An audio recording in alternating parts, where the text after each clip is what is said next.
Jake Miller sat in the back corner of the classroom and tried not to stand out.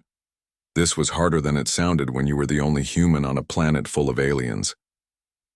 The other students looked like nothing he had ever seen before. Some had wings that sparkled in the light. Others looked like walking trees with leaves for hair. A few students sat in tanks of water because they needed to stay wet to breathe. The Galactic Institute of Xenobiology was the best school in this part of space. Jake felt lucky to be here, even if he sometimes felt very alone. The building was made of crystal that changed colors as the sun moved across the sky. Platforms floated in the air with no support Jake could see. Everything was beautiful and strange. Professor Veltar walked into the room on 6 thin legs. Her body looked like a giant grasshopper, but her wings were covered in scales that changed from blue to green to gold. She was one of the Zephyrians, and Jake had learned they were very smart. Her voice sounded like music when she talked. "Welcome to Advanced Predator Studies," she said. The musical sounds came out of her mouth as perfect English thanks to the translator device all students wore. "This semester, we will study the most dangerous creatures in known space." Jake opened his notebook. He had always been good at biology, back on Earth. Maybe this class would be interesting. "We will begin with Deathworlds," Professor Veltar continued. "These are planets so dangerous that most civilized species cannot even visit them safely." A student near the front raised what looked like a flower petal.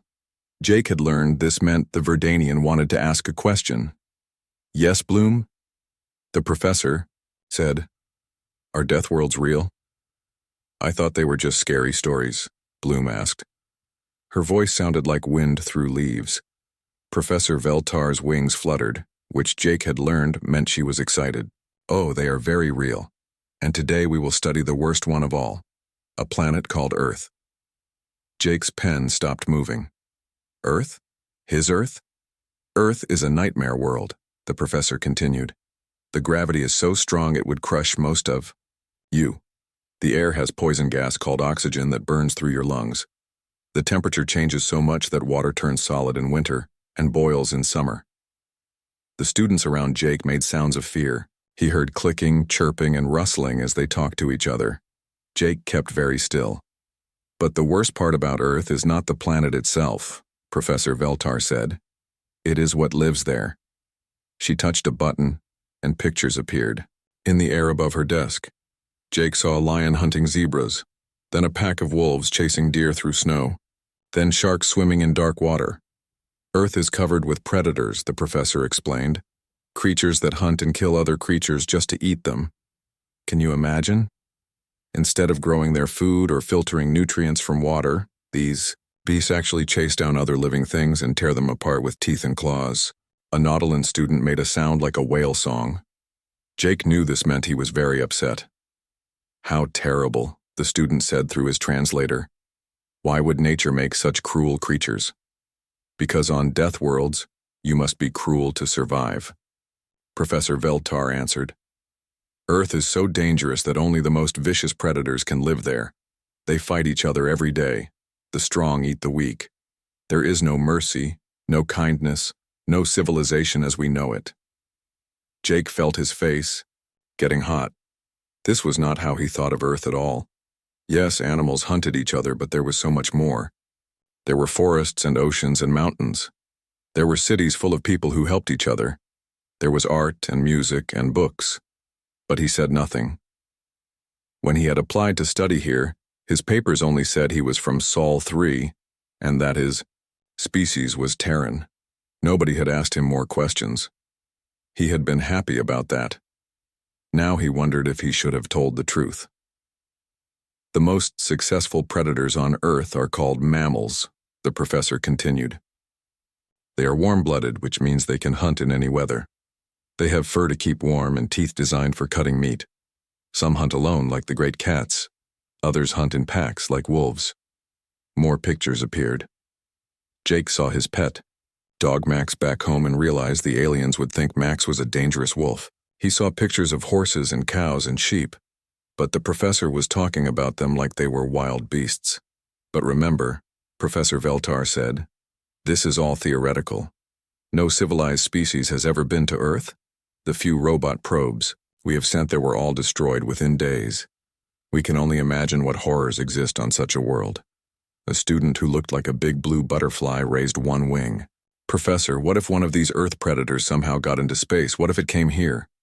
The classroom went very quiet. Jake could hear his own heart beating. An interesting question, Flutter, the professor said. But you need not worry. First, no creature from a death world could survive the technology needed for space travel. They are too primitive, too violent. Second, even if one somehow did escape its planet, we would know immediately. A death world predator would be obvious to anyone who saw it. How? Asked another student. Their eyes, Professor Veltar said. Predators have eyes that face forward, not to the sides like prey animals. This gives them depth perception for hunting. Also, they would be much larger than us, with strong muscles for catching prey. And they would have no natural defenses, like shells or poison, because they never needed to hide from anything. They were always the hunters, never the hunted. Jake touched his face without thinking.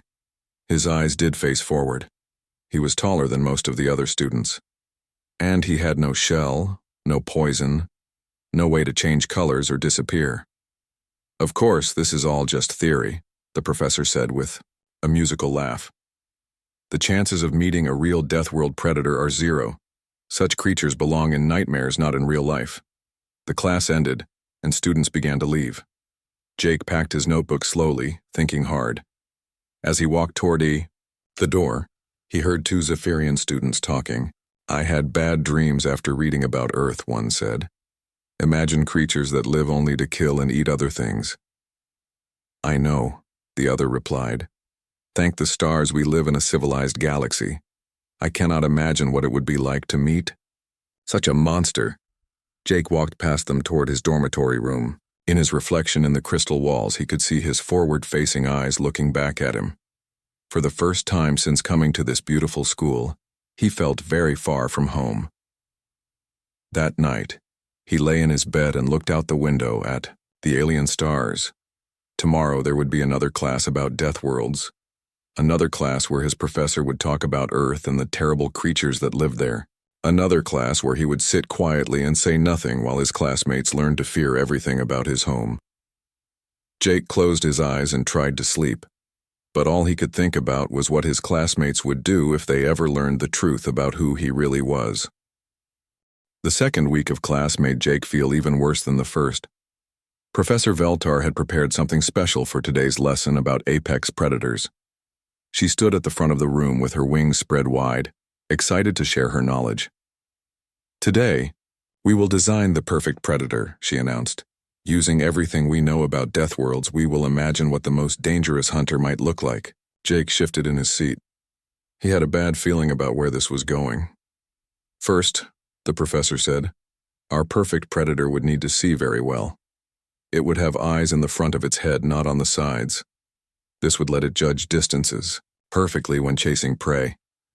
She touched her control pad, and a hologram appeared in the air. It showed a skull with 2 eye holes facing forward. Jake touched his own face. His eyes looked exactly like that. Second, it would need to be big and strong. Most death world prey animals are fast, so our predator would need long legs to run after them. It would also need strong arms to grab and hold struggling prey. The hologram changed to show a tall, muscular body. Jake looked down at himself. He was 6 feet tall and played basketball back on Earth. To the small aliens around him, he probably looked huge. Third, and this is very important, our perfect predator would have hands. The professor's wings fluttered with excitement. Not claws or hooks, but flexible fingers that could grab things. With hands like these, it could make tools. Jake quickly put his hands under his desk. His fingers could do everything the professor was describing. He could hold pencils, open doors, tie knots. Back home, he could throw a baseball with perfect aim or play guitar. A student who looked like a walking fern raised a branch. Tools. Why would a predator need tools? Excellent question, Leaf, Professor Veltar said. You see, most predators rely on teeth and claws, but a truly intelligent predator would make weapons. Sharp sticks for stabbing, rocks tied to handles for hitting. Maybe even traps to catch prey that is too fast to chase. Jake remembered camping with his father. They had made fishing hooks from bent metal and caught their dinner from a lake. At the time, it had seemed like fun. Now he realized the aliens would see it as the behavior of a terrifying monster. But the most frightening thing about our perfect predator, the professor continued, would be its brain. It would be smart enough to plan hunts that take days or weeks. It could work with other predators in organized groups. And worst of all, it could learn new hunting methods. A Nautilus student made worried bubble sounds. How could any prey animal survive against something so smart? They couldn't. Professor Veltar said simply, our perfect predator would be so good at hunting that it would eventually kill everything on its planet. Then it would starve and die. A Zephyrian student near Jake clicked her wings together. Unless it learned to control itself. What if the predator got smart enough to keep some prey alive, like keeping them in cages to eat later? Jake felt sick. She was describing farming and raising livestock. Humans did that with cows and pigs and chickens, but when she said it, it sounded evil and scary. That's a terrifying thought, Buzz, the professor said. A predator smart enough for long-term planning. But let's make our theoretical creature even more frightening. What if it could survive in any environment? She changed the hologram again. Now it showed a creature that looked almost exactly like a human. 2 arms, 2 legs, standing upright with a large head for a big brain. Our ultimate predator would have no fur or thick skin, she explained. Instead, it would control its own body temperature from the inside. This would let it hunt in hot deserts or cold mountains. It could chase prey anywhere.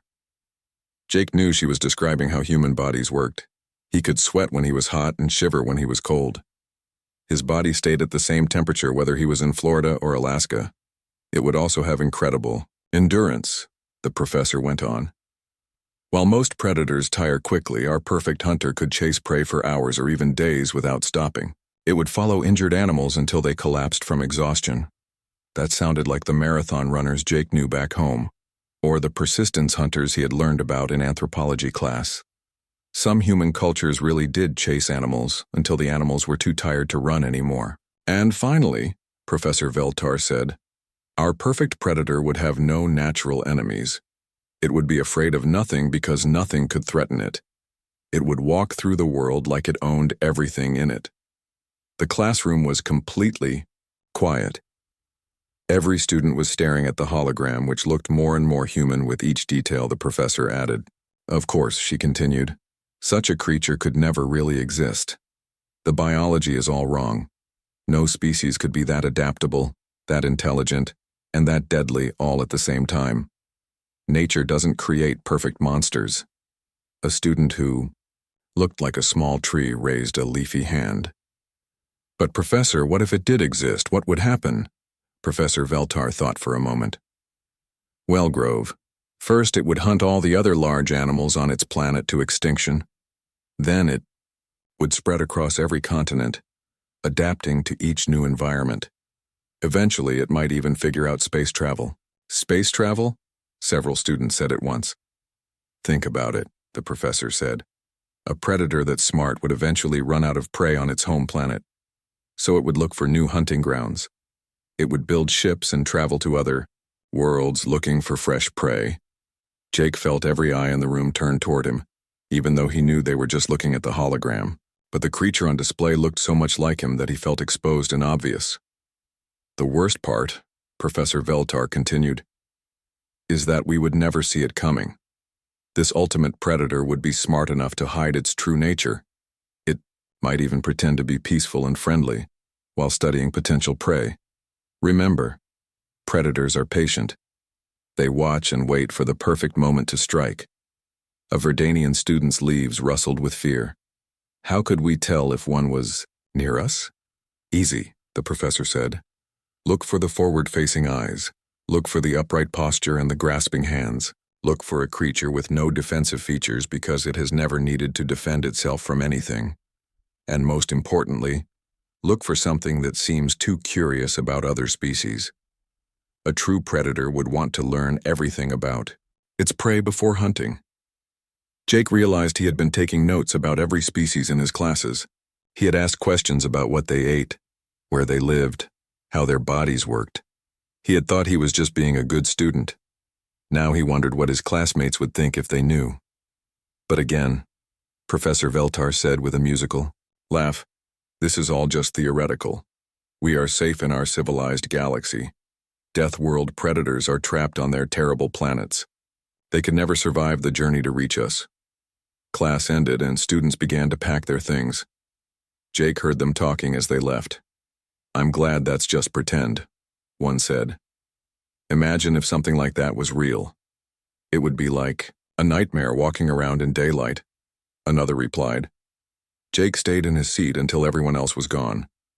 Then he walked to the front of the room and looked at the hologram, which was still floating in the air. The creature it showed could have been his brother or his cousin or any human from Earth. Professor Veltar was erasing notes from her board.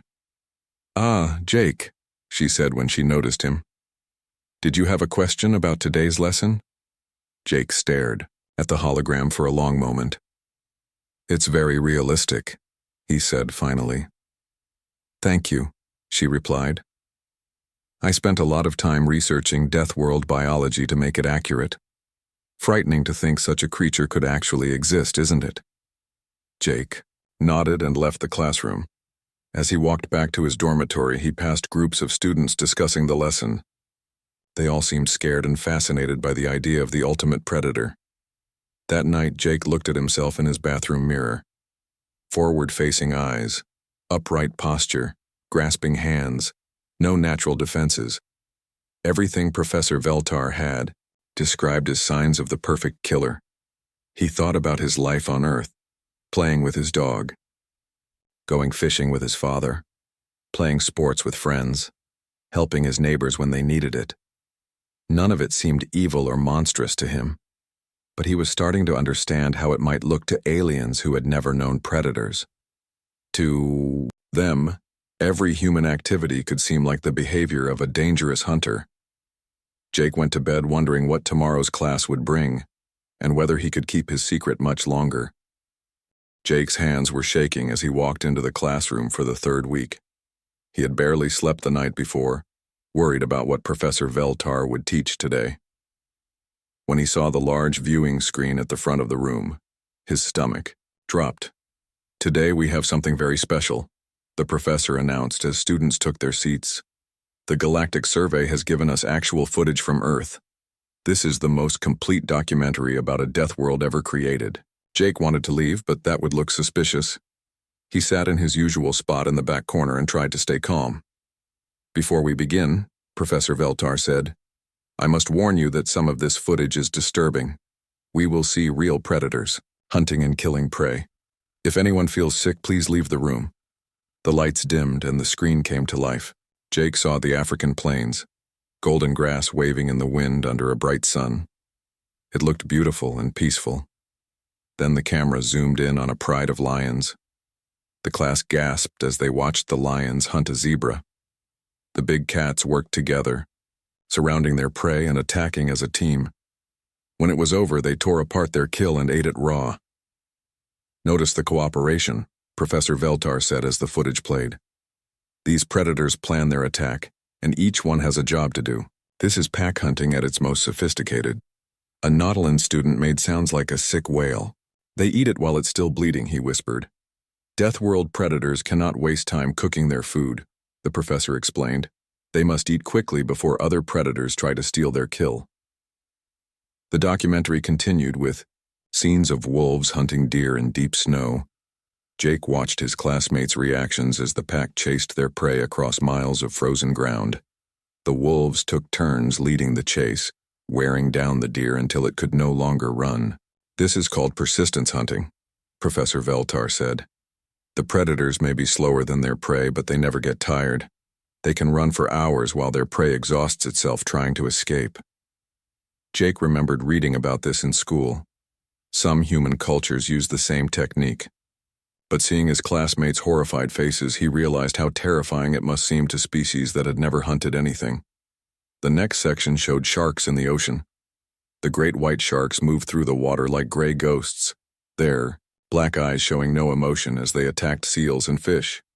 "Aquatic apex predators," the professor explained. "They have been perfect killing machines for millions of years. unchanged because they need no improvement. A Verdanian student's leaves turned pale. How do any fish survive in those waters? Most don't, Professor Veltar answered. Earth's oceans are battlefields where predators hunt constantly. Only the fastest and smartest prey species live long, enough to reproduce. But then the documentary took a turn that made Jake's blood turn cold. The scene changed to show human hunters. First, it showed Aboriginal Australians tracking animals across the desert. The men ran steadily under the blazing sun, following footprints in the sand for miles and miles. Here we see the most advanced predators on Earth, the professor said. These creatures have learned to make their own hunting tools. The footage showed the hunters carrying spears and using them to kill a kangaroo. But what scared the alien students most was not the weapons. It was how the humans ran. They moved with steady, tireless steps, never stopping, never slowing down. Look at their endurance, Professor Veltar pointed out. They can run all day in heat that would kill most creatures. And see their eyes? Always watching, always tracking. They never lose sight of their prey. The next scene showed Inuit hunters in the Arctic. The humans were crossing ice fields that looked impossible to survive. They wore thick clothing made from animal skins and carried harpoons made from bone and stone. These predators can adapt to any environment, the professor explained. Hot deserts, frozen wastelands, thick jungles. They make tools and clothing from the animals they kill, using every part of their prey. Jake watched a man throw a harpoon with perfect accuracy, striking a seal from 30 feet away. The alien students made sounds of terror as they realized how precisely humans could use weapons. But the most frightening thing about these ultimate predators, Professor Veltar continued, is their intelligence. Watch this next section carefully. The screen showed a group of humans working together to hunt a mammoth. They had dug a pit and covered it with branches, then drove the huge animal into their trap. When the mammoth fell into the hole, the humans killed it with spears from above. They made a trap, breathed a Zephyrian student. They planned this whole hunt before they even saw their prey. Exactly, the professor said. These creatures think several steps ahead. They can imagine scenarios that haven't happened yet and prepare for them. No other Earth predator can do this. The documentary showed more scenes of human hunting. Tarahumara runners chasing deer through mountains for days until the animals collapsed from exhaustion. Native Americans driving buffalo off cliffs in coordinated stampedes. Pacific Islanders building nets to catch entire schools of fish at once. With each scene, Jake's classmates became more frightened. He heard clicking, chirping, and rustling as they talked nervously to each other. I noticed they hunt in groups, said a student who looked like a walking flower. Are they related to each other? That's the truly terrifying part, Professor Veltar replied. They cooperate with individuals who are not family members. They share information and resources with complete strangers if it helps them hunt more effectively. Jake thought about his football team back in high school. They had worked together and trusted each other completely, even though they came from different families and neighborhoods. To him, it was just friendship and teamwork, but he could see how aliens might find it frightening. The final section of the documentary was the worst. It showed modern human cities from high above, sprawling across the landscape like geometric patterns. Then it zoomed in to show humans doing everyday activities. These apex predators have covered their entire planet, Professor Veltar explained. They have built artificial environments where millions of them live together in organized groups. The footage showed humans walking down busy streets, driving cars, working in offices. But the alien students didn't see civilization. They saw an invasion of predators who had taken over their world completely. Look how many there are, whispered a Nautilus student. Billions of them, all on one planet. And notice that they're not fighting each other, Professor Veltar pointed out.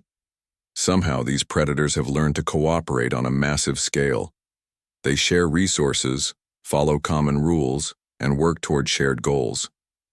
Jake saw his classmates exchange terrified looks.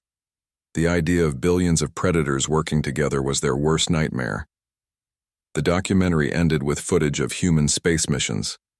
Rockets launching into the sky, space stations orbiting the planet, rovers exploring. Other worlds. The most disturbing discovery, Professor Veltar said as the lights came back on, is that these ultimate predators have achieved space travel. They are no longer trapped on their Deathworld. The classroom was completely silent. Every student looked scared and worried. But, the professor added quickly, Earth is very far from civilized space. The journey would take thousands of years, and no Deathworld creature could survive that long without hunting. We are safe. A Zephyrian student raised a wing nervously. Professor, what if they found a way to travel faster? What if they could reach our worlds? Professor Veltar's wings fluttered with nervous energy. A disturbing thought, Wing. But remember, these are just animals, even if they are intelligent animals. They cannot master advanced technology the way civilized species can. Space travel requires cooperation and patience over many generations. Predators are too violent and impulsive for such long-term projects. Jake almost laughed despite his fear. Humans had been cooperating on space projects for decades. The International Space Station was built by many countries working together. Mars missions were being planned by teams of scientists from around the world. Besides, the professor continued, even if one somehow did reach civilized space, it would be easy to identify. Remember what we learned about the perfect predator? Forward-facing eyes, upright posture, grasping hands, no defensive features. A Deathworld predator could not hide among us. Class ended, and students began to leave. Jake heard their conversations as they packed up their things. I'm glad I live far from Earth, one said. Those creatures are like nightmares come to life, another replied. Imagine if one of them was here pretending to be a student. A third student said, and laughed nervously. Jake waited until everyone else was gone before standing up. His legs felt weak, and his hands were still shaking. As he walked toward the door, he caught his reflection in the dark viewing screen. Forward-facing, eyes stared back at him. He stood upright on two legs with grasping hands hanging at his sides. He had no shell, no poison, no natural defenses of any kind. He looked exactly like the ultimate predator his professor had been describing for 3 weeks. That evening, Jake sat in his room and thought about the documentary. Every scene had shown humans doing things that came naturally to them. Hunting for food, working together, adapting to new environments, using tools, exploring new places. But through alien eyes. The 4th week started differently. Jake could feel the tension in the classroom as soon as he walked in. Students were sitting closer together, and he noticed they seemed to be avoiding the empty seats near him. He tried to tell himself it was just his imagination, but the worried looks and whispered conversations made him nervous. Professor Veltar entered the room carrying a stack of data pads. Her wings were twitching in a way Jake had learned meant she was excited or worried about something. Today we have received new intelligence reports, she announced. The Galactic Survey has discovered something disturbing about the Deathworld predators we've been studying. Jake felt his heart start beating faster. He gripped his notebook tightly and tried to look calm. It appears these Earth creatures have not only achieved space travel, the professor continued, but they have begun spreading to other worlds. They are colonizing planets throughout their local star system. She activated the classroom's holographic display. A star map appeared showing the solar system, with dots marking human settlements on Mars, the Moon, and several space stations. A Nautilus student made worried bubble sounds. They're multiplying? Yes, deep, Professor Veltar replied. And that's not the worst part. According to our long-range sensors, these predators are now building ships capable of traveling between star systems. They may be spreading beyond their home system.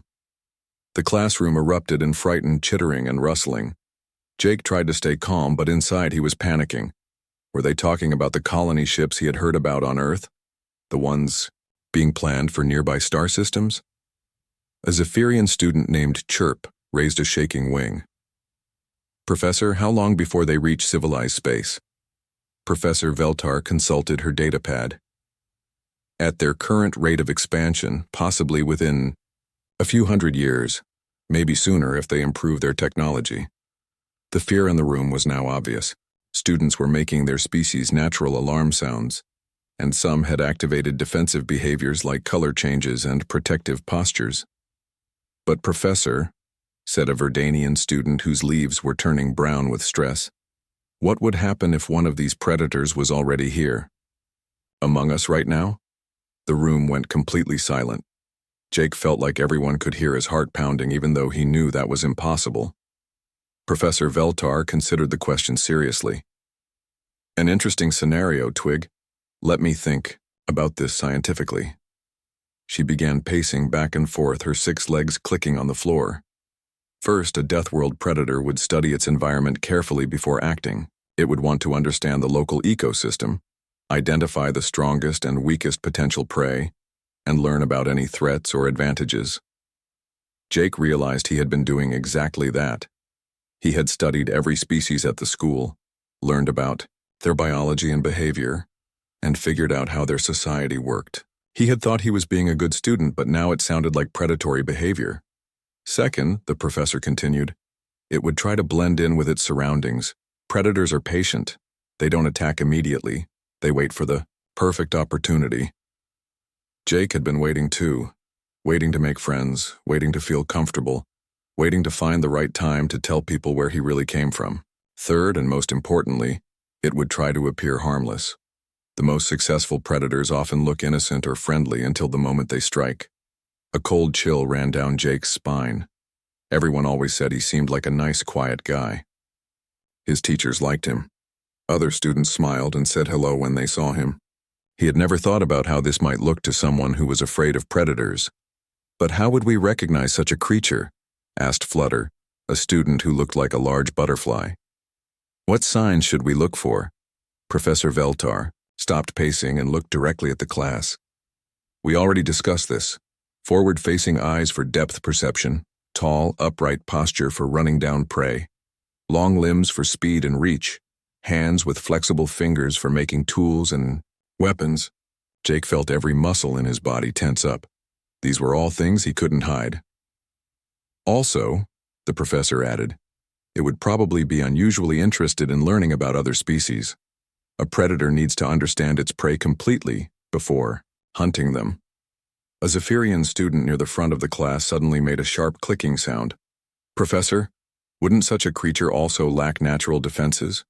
No shell, no poison, no camouflage? Exactly right, Buzz, Professor Veltar said, her wings glowing with approval. A true apex predator would have evolved beyond the need for defensive features. It would have smooth skin that could be easily damaged because nothing on its planet was dangerous enough to hurt it. Jake looked down at his soft human hands. No claws, no hardened shell, no protective scales.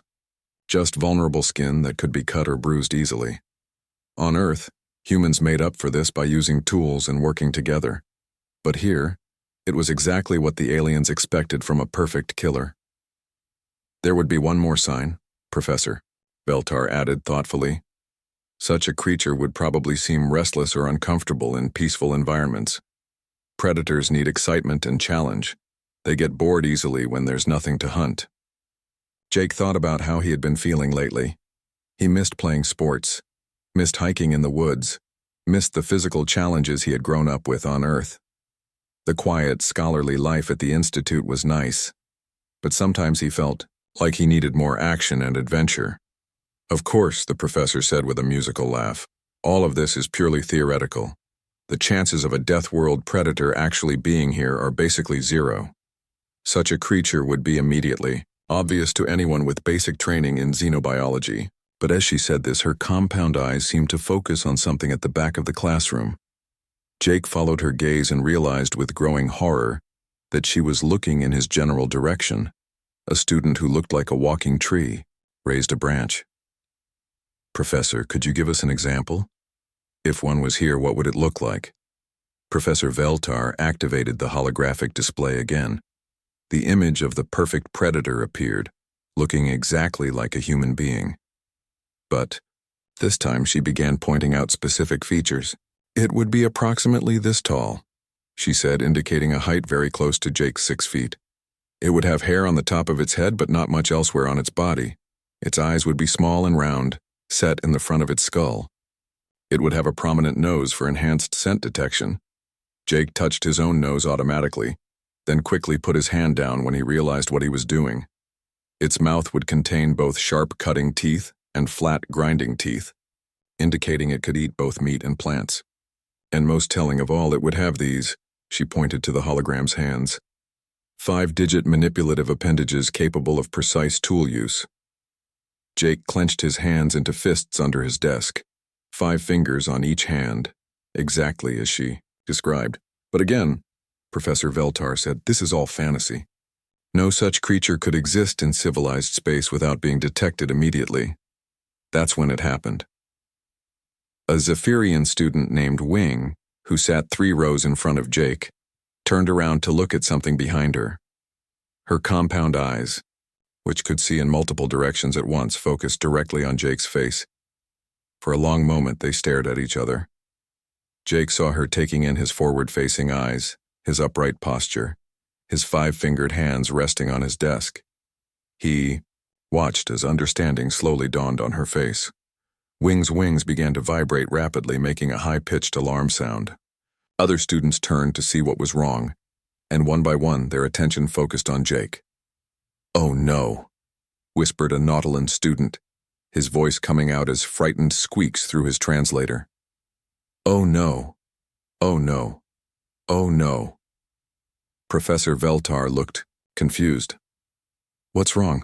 Why is everyone—" She followed their gaze to Jake and stopped talking mid-sentence. Jake stood up slowly, his hands raised in what he hoped was a peaceful gesture. But this only made things worse, as it displayed his full height and showed his opposable thumbs clearly.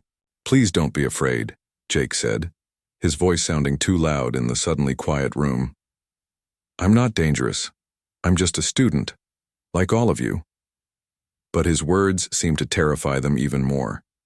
Several students activated their natural defense mechanisms.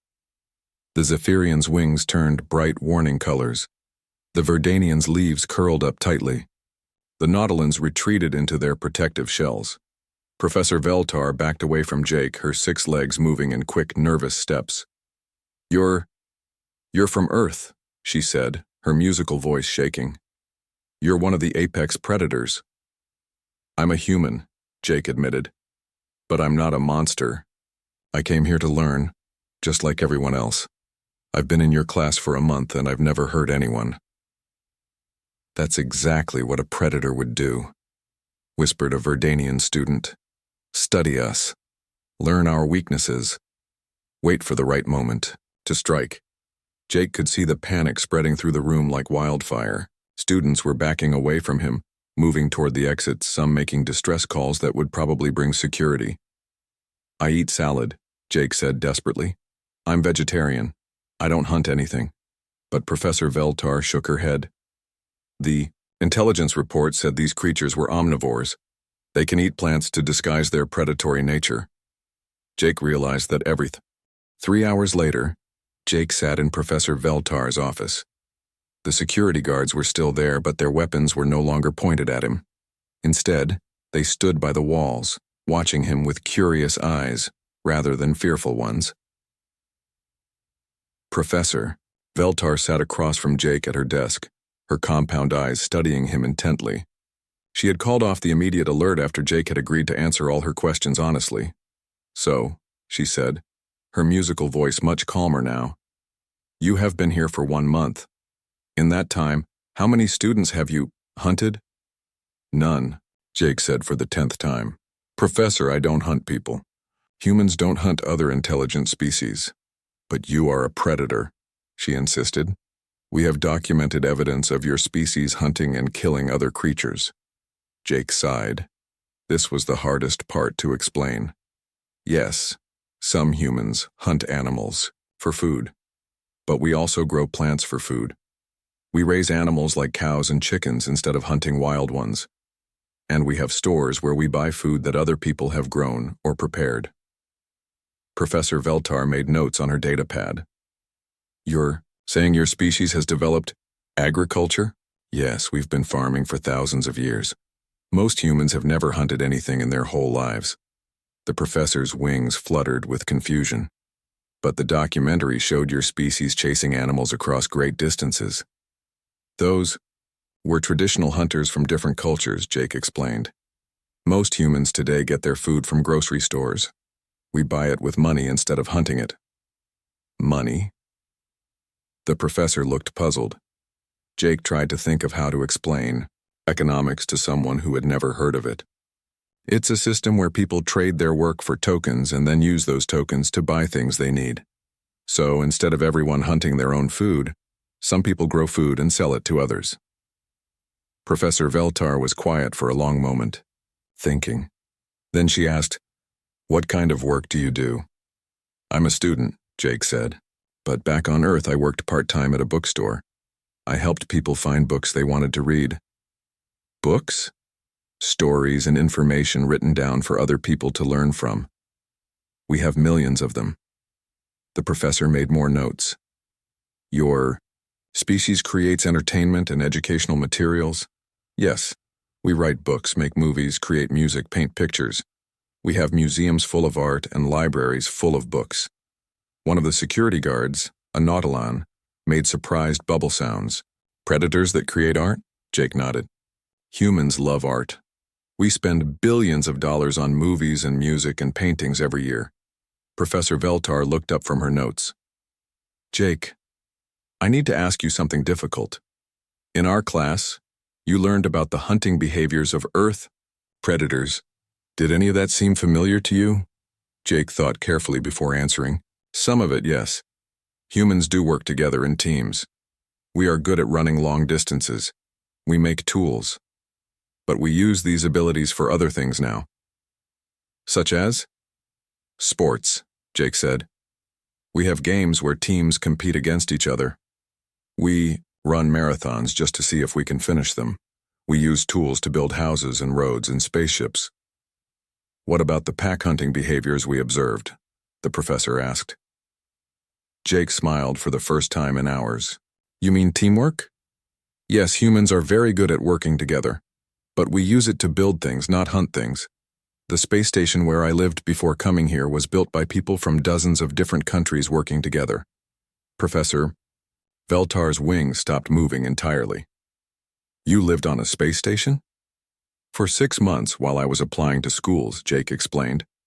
"My parents are both scientists. They work on projects with people from all over human space." "Your parents are researchers?" The professor's voice rose with excitement. "Not hunters?"